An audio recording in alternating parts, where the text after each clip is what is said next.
दोषी पुलिसकर्मियों को बर्खास्त करो, बर्खास्त करो, बर्खास्त करो, हापुड़ के दोषी पुलिसकर्मियों को बर्खास्त करो, बर्खास्त करो, बर्खास्त। जिंदाबाद जिंदाबाद, जिंदाबाद, अधिवक्ता संघ जिंदाबाद, जिंदाबाद, जिंदाबाद, अधिवक्ता संघ जिंदाबाद, जिंदाबाद, जिंदाबाद। हापुड़ के दोषी पुलिसकर्मियों को बर्खास्त करो, बर्खास्त करो, बर्खास्त करो, हापुड़ के दोषी पुलिसकर्मियों बर्खास्त करो, बर्खास्त करो। अधिवक्ता संघ जिंदाबाद, जिंदाबाद, जिंदाबाद, अधिवक्ता संघ जिंदाबाद, जिंदाबाद, जिंदाबाद, अधिवक्ता संघ जिंदाबाद, जिंदाबाद, जिंदाबाद। अधिवक्ता प्रोटेक्शन एक्ट लागू करो, लागू करो, लागू करो। अधिवक्ता प्रोटेक्शन एक्ट लोकतंत्र में तानाशाही नहीं चलेगी, नहीं चलेगी, पुलिस के दम पर यह सरकार, नहीं चलेगी, नहीं चलेगी, पुलिस के दम पर यह सरकार, नहीं चलेगी, नहीं चलेगी। हापुड़ के पुलिस दोषी पुलिसकर्मियों को गिरफ्तार करो, हापुड़ के दोषी पुलिसकर्मियों को गिरफ्तार करो, गिरफ्तार करो, गिरफ्तार करो, अधिवक्ता प्रोटेक्शन एक्ट लागू करो, लागू करो, लागू करो, अधिवक्ता प्रोटेक्शन एक्ट लागू करो, लागू करो, लागू करो। अधिवक्ता संघ जिंदाबाद, जिंदाबाद, जिंदाबाद। 27 तारीख को हम लोग जो है मुख्यमंत्री को संबोधित एक ज्ञापन जो है उप जिलाधिकारी महोदय को और कमिश्नर और डीएम को सौंपेंगे और न्यायिक कार्य से जो है 27 से लेकर 29 तक न्यायिक कार्य से विरत रहेंगे और जो है अधिवक्ता महासंघ का एक बहुत बड़ा सम्मेलन अधिवक्ता प्रोटेक्शन एक्ट के संबंध में वह हापुड़ के अधिवक्ताओं को जो 28, 29, 8, 23 को जो बर्बर लाठीचार्ज हुआ उसके संबंध में जो है हम लोग एक महासम्मेलन जो है बार एसोसिएशन हापुड़ द्वारा महापंचायत का आयोजन किया गया है, जिसमें निर्णय लिया गया कि हमारे आजमगढ़ मंडल के सभी तहसील स्तर से, जिला स्तर से, सिविल बार से और जो है कमिश्नरी स्तर से सभी ज़्यादा से ज़्यादा लोग जो है वहाँ पहुँचे हापुड़ में और जो है अधिवक्ता प्रोटेक्शन एक्ट को एक बहुत बड़ा बल मिलेगा, जिससे हम लोगों का जो है अधिवक्ता संघ का जो है दबाव होगा और सरकार जो है लागू करने के लिए बाध्य होगी। इस पर निर्णय कल जो है सेंट्रल बार एसोसिएशन के नेतृत्व में लिया गया है, जिसमें हम लोगों को ज़्यादा से ज़्यादा संख्या में हापुड़ 29/9 को जो है हापुड़ हम लोगों को चलना है और अन्य संघर्ष के बारे में हमारे आदरणीय वरिष्ठ संरक्षक महोदय आदरणीय वासनी राय जी प्रकाश डालें। हापुड़ में जो लाठीचार्ज हुआ, बर्बर लाठीचार्ज हुआ, उससे हमारी झगड़ा शुरू हुई।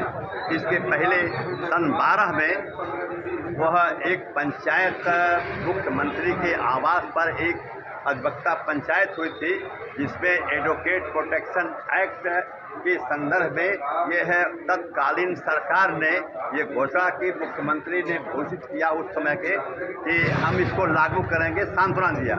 फिर वह 19 में 18-19 में फिर इस पर चर्चा हुई, दूसरी पंचायत हुई, उस पंचायत में भी तय हुआ कि एडवोकेट प्रोटेक्शन एक्ट लागू होगा।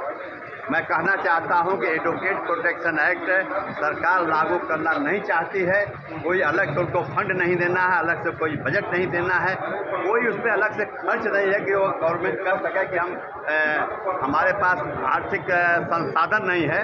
केवल बिल जो तैयार है उसको कन्वर्ट कर देना है एक्ट में। बहुत से प्रांतों में हमारा ये एक्ट लागू हो चुका है और हमारे प्रांत में लागू नहीं हो रहा है। इसमें हमारे सेंट्रल बार में कल बैठक थी हापुड़ के मसले पर, एडवोकेट प्रोटेक्शन एक्ट के संदर्भ में वहाँ बैठक हुई थी और ये निर्णय लिया गया कि 29 तारीख को बड़ी संख्या में अधिवक्ता हापुड़ चलेंगे और पूरे उत्तर प्रदेश या ये कहिए कि पूरे देश, भारत देश के सभी अधिवक्ता आमंत्रित हैं। बड़ी से बड़ी संख्या में वहाँ एकत्रित होकर के यह है अपना रूप प्रदर्शित करना है, अपनी संख्या दिखाना है, अपनी मांग मनवाने के लिए सरकार पर एक बाध्यकारी प्रभाव डालना है। इसलिए अभी यह तय हुआ है कि हमारे लालगंज से भी कभी किसी संघर्ष में लालगंज का एसोसिएशन जो है कभी पीछे नहीं रहा है।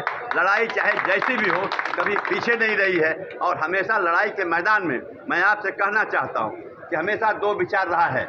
जितने संघर्ष हुए हैं, चाहे स्वतंत्रता की लड़ाई हो, चाहे पौराणिक समय में पौराणिक कथाओं में जो लड़ाइयाँ मिलती हैं, जितनी लड़ाई हुई है उसमें दो रूप रहता है। एक लड़ाकू गोल रहती है, एक टंगभिचुआ गोल रहती है। हमेशा पैर खींचने वाले वहीं पैदा होते हैं जहाँ संघर्ष करने वाले होते हैं। ये देश, ये ज़मीन, हमारे भारत देश की भूमि जो है बड़ी प्रोडक्टिव है, बड़ी उपजाऊ है। क्योंकि आप देखिएगा कि जहाँ गेहूँ पैदा होगा उसी में गेहूँ का मामा पैदा होता है और उसी शक्ल का रहता है। और जब धान पैदा होता है तो डौरा जो पैदा होता है उसी शक्ल का धान के खेत में ही पैदा होता है। तो जहाँ संघर्ष होगा वहीं पैर खींचने वाले भी पैदा होते हैं। मैं आपसे कहना चाहता हूँ कि इतिहास राणा प्रताप का है, इतिहास मान सिंह का नहीं बनता है। गांधी जी का इतिहास है और गोडसे का इतिहास नहीं है। तो हम आप सब लोगों से हम चाहते हैं कि एक इतिहास, भारत हमारे बार का एक इतिहास है, लड़ाकू इतिहास है, संघर्षशील इतिहास है और उसकी तेवर नहीं मरनी चाहिए। हम अपने हक की लड़ाई लड़ रहे हैं। हम सीधी बात लड़ाई ये लड़ रहे हैं कि एडवोकेट बिल जो बना हुआ है और सन 12 में वो बन चुका है, हमारे उत्तर प्रदेश में उसे लागू कर दिया जाए। इसके लिए कोई अतिरिक्त बजट की जरूरत नहीं है, अतिरिक्त पैसे की जरूरत नहीं है, अतिरिक्त किसी काम की जरूरत नहीं है। सिर्फ जो है उसको एक्ट के रूप में परिवर्तित कर देना है। एडवोकेट एक्ट है क्या? विचारणीय सवाल है कि जिस एक्ट के लिए हम लोग कह रहे हैं, ये वकील बड़े से बड़े हार्डेंड क्रिमिनल के खिलाफ अगर वो मुलजिम है तो उसके खिलाफ सरकारी वकील खड़े हैं और प्राइवेट वकील हैं। वकील उनके एक्टिविटी पर अपना मुकदमा अपनी बात कहता है कोर्ट में, तो उसके यहाँ धमकियाँ आती हैं एडवोकेट्स को कि आप जो हैं अपने वसूल को परिवर्तित कर दीजिए। और वसूल परिवर्तित न करने पर आए दिन उस धमकियों का रूप परिवर्तित होकर के तमाम हत्याएं हो रही हैं, तमाम मारा पीटा जा रहा है, तमाम मुकदमे में फंसाया जा रहा है। तो इन तमाम के लिए, और दूसरी बात यह है कि अधिवक्ता अगर थाने में चला गया तो थानेदार का मुंह गिर जाएगा कि वकील आ गया। एसडीएम तहसीलदार किसी अधिकारी के यहाँ गया तो उनका मुंह ऐसा गिर जाता है जैसे कोई ऐसा आदमी आ गया जो बहुत खराब है।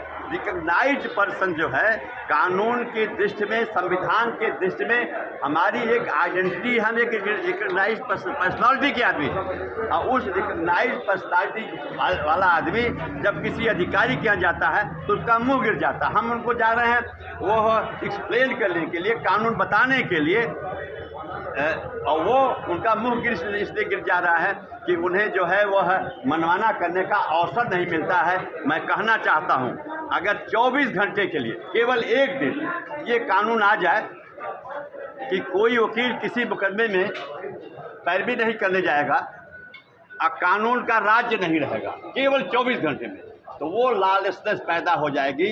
ये पूरी वसुंधरा जो है वो फूट से लथपथ हो जाएगी। तो मैं कहना चाहता हूँ जो वकील कानून के दायरे में समाज को रख करके, कानून के दायरे में लोगों को रख करके प्रस्तुत कर रहा है कोर्ट में, उसके प्रोटेक्शन का सवाल है।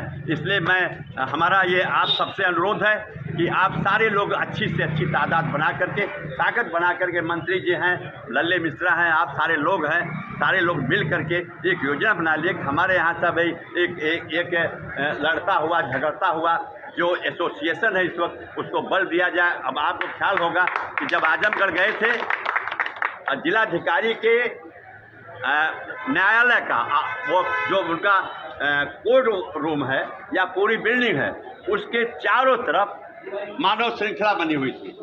जब आप गए तो मानव श्रृंखला में जो जान आया कि सारे जनपद के लोग जो हैं लालगंज की तरफ वो आकर्षित होकर देखने के लिए कि लालगंज के अधिवक्ता आए हैं। मैं आपसे चाहता हूं, आप सारे लोगों से, कि उसी तैयारी के साथ आप हापुड़ चलिए और हापुड़ में, ताकि हमारे जनपद से लेकर हापुड़ के लोग भी जाने कि नहीं अधिवक्ता संघ जो है लालगंज का कितना जागरूक है। और इन्हीं शब्दों के साथ मैं आपको इस बात के लिए आश्वस्त करना चाहता हूं कि ये मत देखिए कि कौन क्या कह रहा है। यह देखिए कि आपका लक्ष्य क्या है। एक लड़ाई इस देश में, इस वसुंधरा पर एक परीक्षा ऐसी हुई थी कि न कॉपी मिला न पेपर मिला, न प्रश्न पूछा गया और रिजल्ट डिक्लेयर हो गया। अब आप सब लोग जानते हैं कि ऐसी परीक्षा हुई, जैसे परीक्षा आप देंगे, कॉपी मिलेगी, किताब मिलेगा, प्रश्न रहेगा, उत्तर लिखेंगे, कॉपी जांची जाएगी, तब रिजल्ट डिक्लेयर होगा।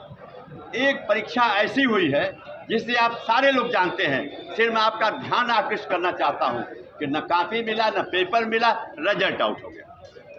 वो कौन सी परीक्षा थी? द्रोणाचार्य ने अपने शिष्यों को बुलाया। अब बुलाकर कहा, एक पेड़ बनाया, पेड़ पर पक्षी बनाया, चमचमाती आंख बनाया चिड़िया की, और चिड़िया की आंख बनाकर अपने सभी शिष्यों से कहा कि तीर मार करके यही आंख निकालना है चिड़िया की, और शब्द कहा कि सन्नद्ध भव, अलर्ट हो जाओ, एट एम हो जाओ, उद्देश्य की तरफ अपने को केंद्रित कर लो, सेंट्रलाइज कर लो एम पर। और सारे शिष्य उनके सेंट्रलाइज हो गए धनुष बांधे कर। उन्होंने कहा कि जिसको कहूँगा वही तीर छोड़ेगा।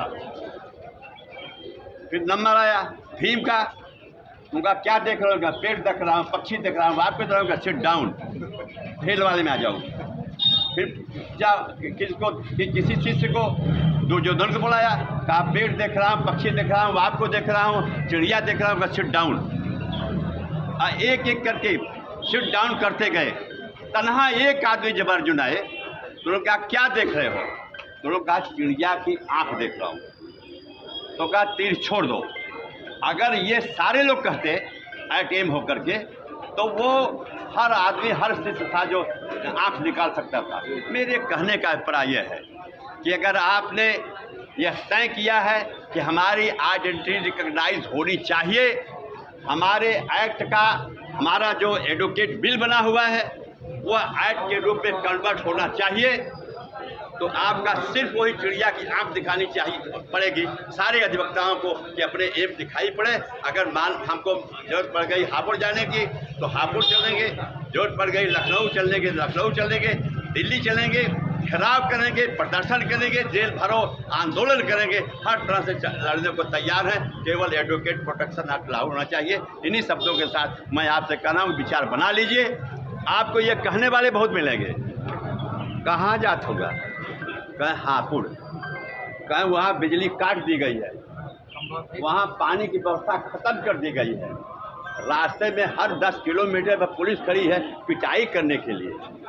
अगर ये सारी बातें सुनकर संघर्ष स्वतंत्रता की लड़ाई में वो लड़ाकू लोग, चाहे भगत सिंह हो, चाहे आज़ाद हो, ये सारे लोग जिसने सेक्रीफाइस किया, जीवन अर्पण किया, अगर वो ये सुने होते कि जा रहे हो, पिटाई होगी, फांसी होगी, मर जाओगे, तो शायद इतिहास कायम नहीं होता, स्वतंत्रता नहीं होती, न संविधान बनता, न हम सारे लोग वकील होकर के यहाँ आज वकालत। तो मित्रों, मैं कहना चाहता हूँ कि वो सारी बातें छोड़ दीजिए, उन मित्रों की बातें छोड़ दीजिए, प्रचार प्रसार छोड़ दीजिए, तय कर लीजिए कि हमको हापुड़ जाना है और जहाँ जाना होगा वहाँ भी हम जाएंगे, लड़ाई लड़ेंगे और अपनी बात मनवाएंगे।